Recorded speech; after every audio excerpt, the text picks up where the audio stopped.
مہاجر قومی موومنٹ جب تک تھی، اس کے اوپر ایک الزام ہمیشہ لگایا جاتا ہے، وہ یہ لگایا جاتا ہے کہ دوسرے جو دشمن ممالک ہیں ان کے ساتھ تعلقات۔ را کا ایجنٹ تو آپ نے 64 میں فاطمہ جناح کو کہہ دیا تھا، جو اسی ملک کے خلاف جدوجہد کر اس ملک کو بنانے کے لیے کھڑی ہوئی تھی۔ ایم کیو ایم کے لوگ تو گرفتار کیے، ان کو سزائیں بھی دیں، آج بھی آپ کے پاس جیلوں میں موجود ہیں۔ کتنوں کے اوپر جو ہے وہ را کے ایجنٹ ہونے کا کیس چلایا گیا، کوئی ایک تو مجھے بتائیں۔ ملزم اہلکار ایم کیو ایم لندن سے وابستہ ہیں۔ 1981 3 فروری کو الطاف حسین کو جامعہ کراچی سے بدر کر دیا گیا۔ ان پر تشدد ہوتا ہے، ان پر گولیاں چلتی ہیں، ان پر حملے ہوتے ہیں۔ وہ کر کیا رہے تھے؟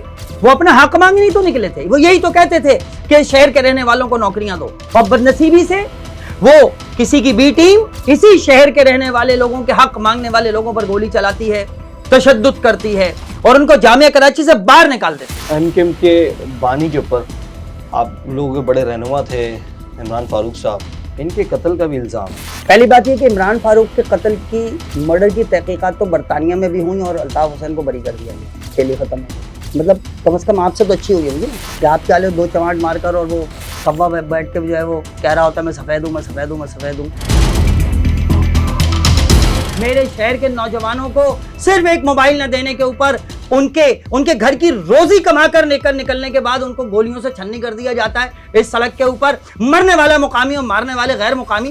آج الطاف حسین نے جو کچھ 30 سال پہلے کہا، اس نے کہا کہ تم گیٹ لگاؤ، اپنی حفاظت کرو اور ٹی وی وی سی آر بیچو اور اپنے پاس لائسنس یافتہ اسلحہ خریدو۔ اس نے اس وقت کہا تھا، آج آپ 30 سال کے بعد یہ کہنے پر مجبور ہیں اور ہر دوسرا آدمی کھڑے ہو کر پولیٹیکل پارٹیز کے لوگ کہہ رہے ہیں خدا کے واسطے ہم کو اسلحہ اٹھانے کی اجازت دی جائے۔ تحریک نفاذ اردو کا آغاز ہوتا ہے، یہی لیاقت آباد کی سڑک ہے۔ لوگ ایک علامتی جنازہ لے کر جا رہے ہیں اور اس کے اوپر لکھا کیا ہے؟ اردو کا جنازہ ہے، ذرا دھوم سے نکلے۔ آپ کو آنے والے دنوں میں لگ رہا ہے کہ الطاف حسین کو سیاست کی اجازت دی جائے گی؟ اجازت دی جائے گی والی بات تو مجھ سے ہضم ہی نہیں ہوتی۔ نثار پمر ایم کیو ایم کے قائد الطاف حسین کی تحریر و تقریر پر پابندی کے خلاف کورٹ میں کیس لے کر گئے، اس کے بعد واپس نہیں آئے۔ آج عمران خان سمیت پاکستان کا ہر شخص یہ بات کہتا ہے کہ پورے پاکستان میں کوئی سچا ثابت نہیں ہوا، صرف الطاف حسین سچا ثابت ہوا۔ ایم ایم پوڈ کاسٹ کے ساتھ میں ہوں فراز احمد۔ ناظرین، آج ہم بات کریں گے متحدہ قومی موومنٹ کی تاریخ کے بارے میں اور الطاف حسین کے بارے میں۔ یہ سب بات کرنے کے لیے ہمارے ساتھ موجود ہیں سابقہ ایم این اے عابد علی امنگ صاحب۔ سر السلام علیکم۔ وعلیکم سر بہت بہت شکریہ، آج آپ نے بہت دنوں بعد ہمیں وقت دیا۔ سر پہلے طبیعت کیسی ہے آپ کی؟ الحمدللہ۔ سر آج ہم پھر ایم کیو ایم کی تاریخ کے بارے میں بات کریں گے، وہ چیزیں آج ہم ڈسکس کریں گے جو آج کل کے نوجوان نسل کو صرف ایک ہمیں ہسٹری کے اس میں ہے کہ بھائی وہ سارے معاملات ہیں۔ تو سر سب سے پہلے تو یہ بتائیں، 70 کی دہائی میں کیا ضرورت پڑی تھی ایم کیو ایم بنانے کی؟ کیا وجوہات تھیں اس ملک کے اندر ایک مہاجر قوم کے لیے خاص طور پر ایک سیاسی پارٹی بنانے کی کیا وجہ تھی؟ دیکھیں میرے خیال میں پچھلے 2 جو ہم نے اپنے ایپیسوڈز کیے تھے اس میں نے اس بات پر گفتگو کی تھی، لیکن آج پھر اس کو ایک مرتبہ ہم سم اپ کرتے ہیں۔ دیکھیے بنیادی طور پر کسی بھی چیز کی بنانے کی وجہ اس وقت کی معروضی حالات ہوتے ہیں۔ آپ 60s کا دور اٹھائیں، 60s کے دور کے اندر محترمہ فاطمہ جناح انتخاب لڑتی ہیں اور محترمہ فاطمہ جناح کا سیاسی قد اپنے سیاسی مخالف ایوب خان کے مقابلے میں کہیں زیادہ تھا۔ بہت ان کی قربانیاں اس ملک کے لیے کوئی ڈھکی چھپی نہیں تھیں، ان کا مرتبہ کہ وہ قائد اعظم کی بہن تھیں۔ لیکن آپ سوچیں تو صحیح کہ 1964 میں بھی کہا گیا کہ یہ را کی اور ہندوستان کی ایجنٹ ہے اور اس کے پامفلٹ تقسیم کیے گئے قائد اعظم کی بہن کے بارے میں، قائد اعظم کی بہن کے بارے میں، اپنے سیاسی مخالف ہونے کی بنا پر، اپنی سیاسی سوچ کے خلاف ہونے کی بنا پر، یا مجھے کہنے دیجئے کہ وہ چونکہ وہ زبان بولتی تھی جو اس وقت کے سیاسی مخالفین نہیں بولتے تھے، اس لیے اردو بولنے کی بنا پر، مہاجر ہونے کی بنا پر، اس ملک کو بنانے کی غلطی کرنے والے لوگوں سے تعلق ہونے کی بنا پر اس عورت کو اس وقت 1964-65 کا دور ہے اور اس کو غدار وطن قرار دیا گیا۔ پھر ہم نے یہ بھی دیکھا کہ یہ سلسلہ رکا نہیں، بلکہ کراچی کے اندر اسی فتح کا جشن منایا گیا، گولیاں چلائی گئیں، مسجد شہداء کے اوپر آج بھی دفن قبریں اس بات کی گواہی دیتی ہیں کہ ان کو صرف اس بنیاد پر سزا دی گئی تھی کہ انہوں نے فاطمہ جناح کو ووٹ دیا تھا۔ اس شہر کراچی کے اندر وہ خون کی ہولی کھیلی جاتی ہے۔ غور کیجئے گا، اس وقت الطاف حسین کی عمر 7 سال تھی۔ الطاف حسین کی عمر، بلکہ نہیں، سوری 64 ہے نا، 53 کی پیدائش ہے، 11 سال کی عمر کا الطاف حسین اس وقت جو ہے وہ صرف اس کو آبزرو کر رہا تھا۔ آپ اپنے بچپن سے جو کچھ دیکھتے ہوئے آ رہے ہیں، جب آپ آگے بڑھتے ہیں تو وہی کانسیپٹ، وہی تصور لے کر آپ جوان ہوتے ہیں اور آپ کے ذہن پر بہت بڑا امپیکٹ ہوتا ہے۔ الطاف حسین بھی اسی معروضی حالات کے ساتھ بڑے ہو رہے تھے اور انہیں نظر آ رہا تھا کہ ایک خاص زبان بولنے والے، خاص شہر میں رہنے والے اور ایک خاص طبقے سے تعلق رکھنے والے لوگوں کے ساتھ زیادتی کی جا رہی ہے۔ پھر ہم اور تھوڑا سا آگے چلتے ہیں۔ آگے چلنے کے بعد پاکستان بدقسمتی سے تقسیم ہوتا ہے۔ تقسیم ہونے کے بعد تحریک نفاذ اردو کا آغاز ہوتا ہے۔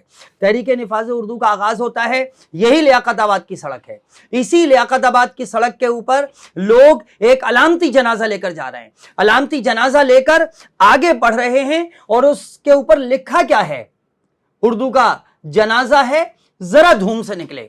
وہ گولیاں نہیں چلا رہے، وہ دہشت گرد نہیں ہیں، وہ گالی نہیں دے رہے، وہ پتھر نہیں مار رہے، وہ اپنے دکھ کا اظہار کرتے ہوئے اپنی زبان کو ریسٹور کروانے کے لیے، اس کو دوبارہ عزت اور اہمیت دلوانے کے لیے اس زبان کا ایک علامتی جنازہ لے کر چل رہے ہیں، اور پھر اسی لیاقت آباد کے اوپر ان پر گولیاں چلائی جاتی ہیں۔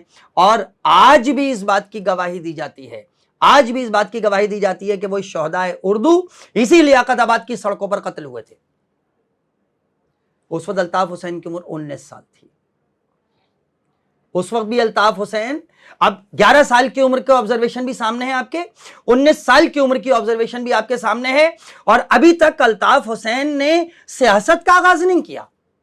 اب جب یہی کانسیپٹ لے کر آگے بڑھے اور انہیں مستقل یہ نظر آتا رہا کہ خاص زبان بولنے والوں لوگوں کو جو ہے وہ نشانہ بنایا جاتا ہے، غدار وطن کہا جاتا ہے، ان کو جائز حقوق نہیں ملتے، ان کو اسی بنیاد پر داخلے نہیں ملتے، نوکریاں نہیں ملتی، تو اس کے بعد انہوں نے 1978 میں پہلی مرتبہ جامعہ کراچی کے چند طلبہ نے مل کر ایک پلیٹ فارم بنانے کا فیصلہ کیا، جسے اس وقت APMSO اور آل پاکستان مہاجر اسٹوڈنٹ آرگنائزیشن کا جو ہے وہ نام دیا گیا، اور وہاں سے اس جدوجہد کا آغاز ہوا۔ اچھا یاد رکھیے گا 1978 میں اس جدوجہد کا آغاز ہوتا ہے، لیکن سیاسی جماعت نہیں بنائی گئی، سیاسی جماعت نہیں ہے، یہ اسٹوڈنٹ یونین بنائی گئی ہے، اور انہوں نے کہا کہ ہمیں طلبہ میں شعور پیدا کرنا ہے، ہم بعد میں آگے بڑھیں گے۔ لوگوں کو طلبہ کا یہ شعور پسند نہیں آیا، اور اس شہر کے بہت نامور سیاسی جماعتیں، ان سیاسی جماعتوں نے الطاف حسین اور ان کے رفقا کا ان تعلیمی اداروں میں رہنا محال کر دیا۔ 1981 3 فروری کو الطاف حسین کو جامعہ کراچی سے بدر کر دیا گیا، جامعہ کراچی سے باہر نکالا گیا۔ ان پر تشدد ہوتا ہے، ان پر گولیاں چلتی ہیں، ان پر حملے ہوتے ہیں۔ وہ کر کیا رہے تھے؟ وہ اپنا حق مانگنے تو نکلے تھے، وہ یہی تو کہتے تھے کہ شہر کے رہنے والوں کو نوکریاں دو، اور بدنصیبی سے وہ کسی کی بی ٹیم اسی شہر کے رہنے والے لوگوں کے حق مانگنے والے لوگوں پر گولی چلاتی ہے، تشدد کرتی ہے، اور ان کو جامعہ کراچی سے باہر نکال دیتی ہے۔ ٹھیک ہے، الطاف حسین 1981 میں اگر آپ جامعہ کراچی سے الطاف حسین کو باہر نہیں نکالتے تو شاید آج پورے پاکستان کے طلبہ میں تو شعور ہوتا، کوئی سیاسی جماعت نہیں بنائی جاتی، کیونکہ الطاف حسین موقف لے کے نکلے تھے کہ نوجوانوں کو شعور دینا ہے، بچوں کو شعور دینا ہے، طلبہ کو شعور دینا ہے، اور وہ طلبہ میں شعور تقسیم کر رہے تھے، لیکن لوگوں کو پسند نہیں آیا۔ جامعہ کراچی سے باہر نکالا گیا۔ جامعہ کراچی سے جب باہر نکالا گیا تو آپ نے تو خود سڑکوں پہ بھیج دیا، اس وقت تک سیاسی جماعت نہیں بنی، وہ آپ نے خود سڑکوں پہ بھیجا۔ جب تعلیمی اداروں سے نکالا تو طلبہ سے تعلق ختم ہو گیا، تو اب آپ کے پاس سیاست کا کوئی اور راستہ نہیں رہا، پھر آپ کو مجبوراً عوام میں جانا پڑا اور ایک سیاسی جماعت کی بنیاد رکھنی پڑی۔ اب ایک چیز اور ذہن میں رکھیے گا، 1984 18 مارچ کو ایم کیو وجود میں آتی ہے۔ ایک بڑی مزے کی بات ہے تاکہ اس بات کو ذہن میں رکھا جائے کہ ہمارے یہاں ہوتا ہے نا کہ سیاسی جماعت اس لیے بنائی جاتی ہے کہ جی الیکشن جیتا جائے۔ 84 کے اندر ایم کیو ایم بنتی ہے، 85 کے اندر انتخابات ہوتے ہیں، لیکن ایم کیو ایم اس انتخابات میں حصہ نہیں لیتی۔ آپ اٹھا لیجئے، ایم کیو ایم نے 85 کے انتخابات میں حصہ نہیں لیا۔ کئی وجوہات ہیں۔ ایک وجہ تو یہ ہے کہ اس وقت کا جو موقف تھا، اسٹیبلشمنٹ نے وہ جو ہے وہ انتخابات کروائے تھے، ضیاء صاحب کا دور تھا اور ان انتخابات کو غیر جماعتی بنیادوں پر رکھا گیا تھا۔ اب اس وقت منافقت کی جا رہی تھی، جو سیاسی اکابرین تھے نا وہ ایک حلف نامہ جمع کراتے تھے، جی میرا کسی سیاسی جماعت سے کوئی تعلق نہیں ہے، وہ ایکسیپٹ ہو جاتا تھا اور وہ الیکشن لڑ دیا کرتے تھے۔ ایک حلف نامے سے جو ہے وہ ان کی بنیاد بدل جاتی تھی کہ ہاں جی ان کا تو سیاسی جماعت سے کوئی تعلق نہیں ہے، وہ منافقت کر الیکشن لڑ رہے تھے۔ الطاف حسین نے منافقت کرنے سے انکار کر دیا، اس نے ایک حلف نامے کے اوپر اپنی سیاسی وابستگی تبدیل کرنے سے انکار کیا۔ اس نے اپنے لوگوں سے کہا کہ ہم ایک کاغذ کے اوپر لکھ کے نہیں دے سکتے کہ ہمارا سیاسی جماعت سے تعلق نہیں ہے، منافقت نہیں کریں گے، نمبر ایک۔ دوسری بات، وہ سمجھتے تھے کہ ہم سیاست کرنے آئے ہیں تو سیاسی جماعتیں الیکشن لڑیں نا، یہ غیر جماعتی انتخابات کیا ہوتے ہیں؟ وہ ان کی نظر میں مناسب جانبدارانہ یعنی غیر مناسب طریقہ تھا اور جانبدارانہ انتخابات تھے، اس لیے انہوں نے بنیادی طور پر اس میں غیر جانبدار رہنے کا فیصلہ کیا اور الطاف حسین نے 1985 کے سیاسی منظرنامے میں جو تبدیلیاں آ رہی تھیں اس میں صوبائی اور قومی کے انتخابات میں حصہ نہیں لیا۔ اب آپ ہو سکتا ہے لوگ یہ کہیں کہ جی اس وقت ان کے پاس عوامی حمایت نہیں ہوگی، ایک سال ہی ہوا تھا، ایسا ہی ہے نا، تو سر مزید 7 مہینے گزرنے کے بعد کراچی کی تاریخ کا سب سے بڑا جلسہ وہی ایم کیو ایم کرتی ہے جو کہ 1986 کا جلسہ کہلاتا ہے۔ 1986 کے اندر ایم کیو ایم کا وہ جسے آپ آج بھی دنیا کے اندر دکھاتے ہیں کہ بارش ہو رہی ہے اور لوگ اپنی جگہ کھڑے ہیں اور الطاف حسین کی تقریر جاری ہے، بھیگتے ہوئے موسم کے اندر، بھیگتے ہوئے موسم میں، ارے لوگ کیمپ چھوڑ کر انتخابات کے چلے جاتے ہیں، لیکن الطاف حسین پر اپنی زندگی، اپنی جان، اپنی مال قربان کر دینے کی سوچ رکھنے والے لوگ جب اس نشتر پارک میں جمع تھے، اس سے پہلے نشتر پارک نے اتنا بڑا اجتماع نہیں دیکھا تھا، صرف 7 منتھس بعد 86 کے اندر ہے، مطلب تھا نا ایک سال کے اندر تیاری نہیں ہوگی۔ اچھا تیاری کے بغیر تو لوگ ابھی بھی کچھ 4 مہینے کے اندر پارٹی بنا کر الیکشن لڑا ہے نا لوگوں نے، اس سے پہلے بھی ہوا ہے نا، 3-4 مہینے کی پارٹی ہوتی ہے، 6 مہینے کی ہوتی ہے، ایک اعلان ہوتا ہے، پرچم دکھایا جاتا ہے جناب، اور اس کے بعد الیکشن لڑ لیتے ہیں، یہ بھی تو ہم نے دیکھا ہے نا پاکستان میں۔ لیکن الطاف حسین نے بہت ساری چیزوں کو بنیادی طور پر سمجھ کر اس نے آگے بڑھنے کا فیصلہ کیا، منافقت نہیں کی، 85 کا الیکشن نہیں لڑا جو اس کے خیال میں سیاسی جماعتوں کے درمیان ہونا چاہیے تھا، اس نے اپنا ایک احتجاج، خاموش احتجاج ریکارڈ کروایا۔ سر وجہ کیا تھی کہ الیکشن کے اندر سیاسی جماعت حصہ نہیں لے گی تو کون لے گا؟ ہاں دیکھیں بنیادی طور پر وجہ یہ تھی نا کہ دیکھیں اس وقت مارشل لاء کی حکومت تھی، اور مارشل لاء کی حکومت تھی، پیپلز پارٹی کے وزیر اعظم کو پھانسی دی جا چکی تھی، اور جن لوگوں کو اس وقت مارشل لاء کی حکومت سپورٹ کر رہی تھی ان کو عوامی سپورٹ حاصل نہیں تھی،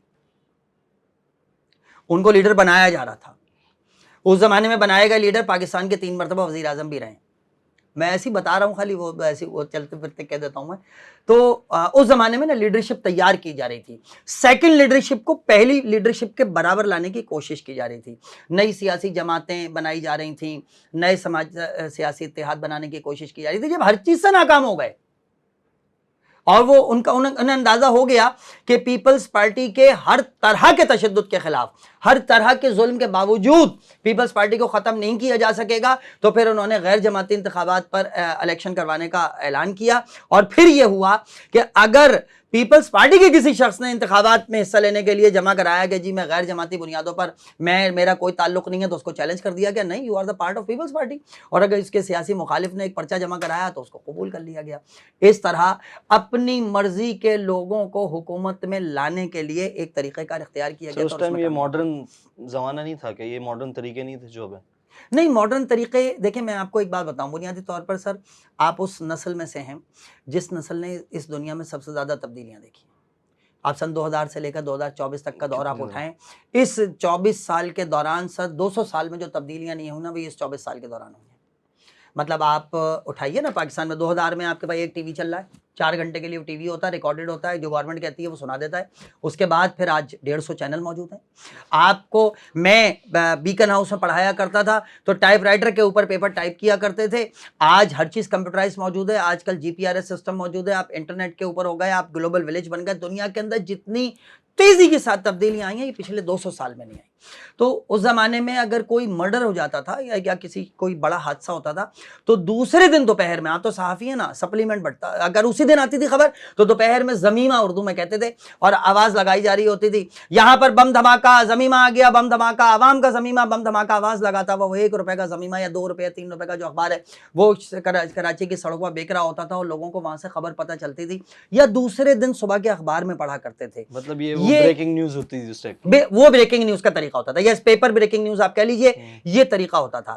اب دور آپ کے پاس مختلف ہے, اب آپ سیکنڈ بائی سیکنڈ چلتے ہیں, اسی لیے اگر آپ غور کریں تو اخبارات ختم ہوتے جا رہے ہیں. اب ای پیپر کا زمانہ آ گیا, آپ انٹرنیٹ کے اوپر اسے پڑھ لیتے ہیں, وہاں پر بھی 1 گھنٹے میں اپڈیٹ ہوتی ہے نیوز, وہ دوسرے دن والی نہیں ہوتی. تو آپ اس نسل سے جس نے 200 سال کے دوران آنے والی تیز ترین تبدیلیاں دیکھی ہیں, تو اس لیے آپ لوگوں کو یہ سمجھنا بہت مشکل ہے کہ اس زمانے میں سب کچھ ہو جاتا تھا اور کسی کو پتہ نہیں چلتا تھا. سر اس زمانے میں نہ ذرائع ابلاغ تھے, نہ اتنے ذرائع تھے, اور نہ ہی جو ہے نا وہ شاید میڈیا اور سوشل میڈیا میں لوگوں کو اتنا شعور تھا کہ وہ ان چیزوں کو آگے بڑھا سکیں. شاید یہ وجہ تھی. سر ایک مڈل کلاس خاندان سے تعلق رکھنے والا الطاف حسین اتنی بڑی جماعت بناتا ہے, اور سر کیا یہ ممکن ہے کہ ایک اکیلا انسان نکلے اور اتنی بڑی جماعت بنا لے؟ کسی نہ کسی کی تو سپورٹ ہوگی. دیکھیں میں بتاتا ہوں آپ کو, بنیادی طور پر نا میرے ذہن میں یہ ہے کہ آپ پوڈ کاسٹ کر رہے ہیں. آپ پوڈ کاسٹ کیوں کر رہے ہیں؟ اس لیے کہ آپ کو معلوم ہے کہ اس وقت دنیا میں اس کی ڈیمانڈ ہے. لوگ چینلز کے اوپر جو کچھ نہیں کہہ سکتے وہ پوڈ کاسٹ پہ کہہ دیتے ہیں, جو وہاں نہیں پوچھ سکتے وہ یہاں پوچھ لیتے ہیں, اور جو کچھ چینلز کے اوپر جو لوگ نئی اپنی صلاحیت کو لے کر جانا چاہتے ہیں اور انہیں چینلز پہ موقع نہیں ملتا, وہ پوڈ کاسٹ کے ذریعے اپنی صلاحیت لوگوں تک پہنچاتے ہیں. رائٹ, الطاف حسین بھی آبزرور تھا. میں نے تو ابھی آپ کو پوری ہسٹری اٹھا کے دے دی نا. وہ 11 سال کی عمر میں کیا دیکھ رہا ہے, 17 سال کی عمر میں کیا دیکھ رہا ہے, 18 سال کی عمر میں کیا دیکھ رہا ہے. اس نے 20 سال تک آبزرو کیا ہے. الطاف حسین جس وقت 78 کے اندر بنیاد ڈال رہے ہیں اس وقت ان کی عمر 25 سال ہے. تو الطاف حسین نے آنکھ کھولنے کے بعد اس شہر میں جو کچھ آبزرو کیا, جو مشاہدہ کیا, اس مشاہدے کو اپنی حد تک نہیں رکھا. جب 73 کے بعد حالات تبدیل ہونا شروع ہوئے نا, تو انہوں نے اپنے ہم خیال لوگوں سے مشورہ کرنا شروع کرا. عظیم احمد طارق تھے, باقی جو ڈاکٹر عمران فاروق تھے, زری مجید صاحبہ تھیں اس زمانے میں, ایس ایم طارق تھے, جو بہت بڑے, میں تو بہت معمولی سا آدمی ہوں, وہ اس زمانے کے جو اکابرین ان کے ساتھ دوست احباب موجود تھے, اور ان کی رہنمائی کرنے کے لیے جیسے پروفیسر کرار حسین تھے کہ وہ ان سے سمجھنا چاہتے تھے. اب یہ نہیں ہے کہ پروفیسر کرار حسین کسی کو پروموٹ کر رہے ہیں, بنیادی طور پر پروفیسر کرار حسین رہنمائی کر سکتے ہیں, ہدایت دے سکتے ہیں, اور الطاف حسین نے ہمیشہ اپنے بڑوں کی رہنمائی لی ہے. اس میں کوئی دو رائے نہیں ہے کہ جب اشرف علی تھانوی صاحب کو سینیٹر بنایا گیا تو الطاف حسین انتہائی احترام کے ساتھ کسی بھی چیز کی ضرورت پڑتی تھی تو وہ اشرف تھانوی صاحب کو بہت محبتوں, پیار اور عزت کے ساتھ انہیں مخاطب کر کے پوچھتے تھے کہ حضرت آپ رائے دیجئے کہ اس سلسلے میں کیا ہونا چاہیے. ایسا نہیں ہے کہ وہ عقل کل اپنے آپ کو سمجھتے تھے. تو انہوں نے ہر دور کے اندر بڑے اساتذہ کو, لوگوں کو عزت دی ہے, وہاں پر انہیں رہنمائی ملی. اور میں آپ نے کہا مڈل کلاس, میں صرف اتنا کہنا چاہوں گا سر, کوئی سپورٹ نہیں تھی. بات صرف اتنی تھی کہ الطاف حسین کو یہ معلوم تھا کہ کن چیزوں کی وجہ سے لوگوں میں محرومی ہے, احساس محرومی ہے. انہوں نے لوگوں کو اس احساس محرومی کا احساس دلایا خالی کہ آپ کو یہ چیز چھینی جا رہی ہے. کیا جالب نے نہیں کہا 10 کروڑ انسانوں زندگی سے بیگانوں, وہ آپ کو احساس دلاتا ہے صرف چند لوگوں نے حق تمہارا چھینا ہے, خاک کیسے جینے پر یہ بھی کوئی جینا ہے. وہ احساس دلا رہا ہے. بے شعور بھی تم کو بے شعور کہتے ہیں, سوچتا ہوں یہ ناداں کس ہوا میں رہتے ہیں, کاش تم کبھی سمجھو, کاش تم کبھی جانو. شکوہ کر رہا ہے نا جالب. تو وہ بھی تو وہی دور ہے جو الطاف حسین کا دور ہے. اس دور کے اندر ہر ایک یہ سوچ لے کر آگے بڑھ رہا تھا. الطاف حسین کو اللہ نے یہ زیادہ صلاحیت دی تھی کہ اس نے لوگوں تک یہ بات زیادہ بہتر طور پہ پہنچائی اور لوگوں نے اس کو اپنا قائد سمجھ لیا. سر پھر ایک وقت آتا ہے الطاف حسین امریکہ چلے جاتے ہیں, اس کے بعد انہیں واپس بلایا جاتا ہے. یہ واپس بلانے والے کون تھے؟ دیکھیں میرے خیال میں بلانے والے کون تھے یہ تو الطاف حسین صاحب ہی زیادہ بہتر بتا سکتے ہیں کہ انہیں بلایا گیا تھا یا وہ خود آئے تھے. لیکن حالات و واقعات یہ بتاتے ہیں کہ ان کو عوام نے بلایا تھا, جو ہم سامنے دیکھ سکتے ہیں, کیونکہ عوام کو ضرورت تھی, عوام کو احساس تھا, اور عوام کو احساس تھا, اور عوام ہی یہ چاہتی تھی کہ ان کی رہنمائی کرنے والا شخص ان سے دور نہ ہو.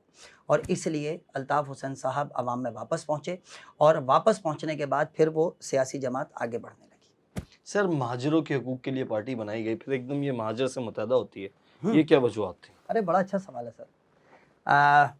ایسے ہی گفتگو کے دوران میں بتاتا ہوں, میرے ایک بڑے اچھے استاد ہیں افسر علی خان صاحب,